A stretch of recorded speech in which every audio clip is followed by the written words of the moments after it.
Seguimos haciendo oraciones de la clase 6, primera parte. 79, Jun, negro.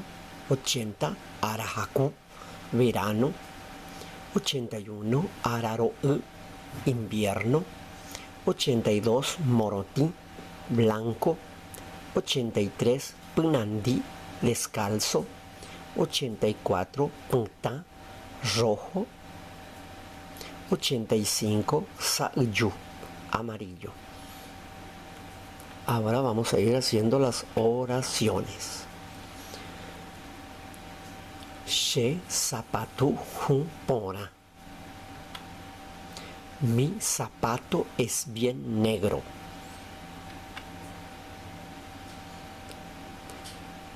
Ochenta, bae pa oyapo pe karai ko arahakupe.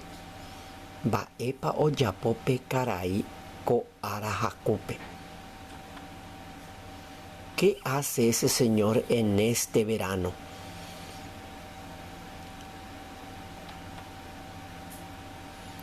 81.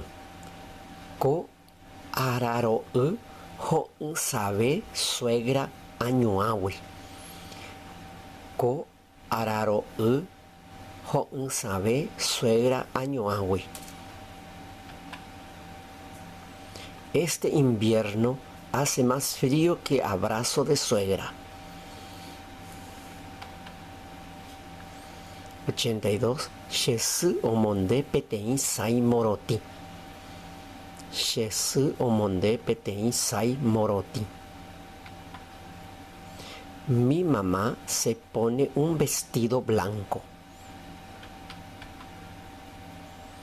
83. Sheru ojo punandi ha oikutu shupe nyuati. Sheru ojo punandi ha oikutu shupe nyuati. Mi papá se fue descalzo y le hincó una espina. 84. Pe karia oñemonde petein kason buku punta.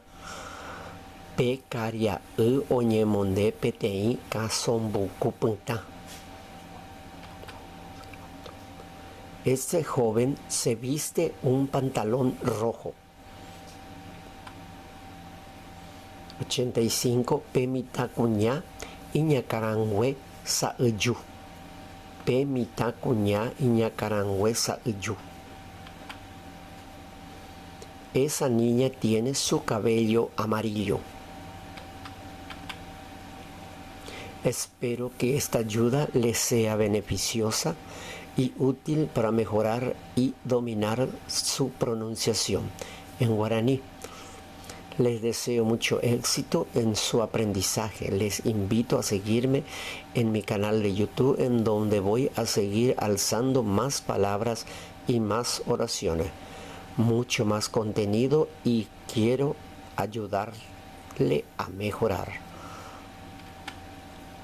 Aweye Pendebe Guara. Gracias a ustedes.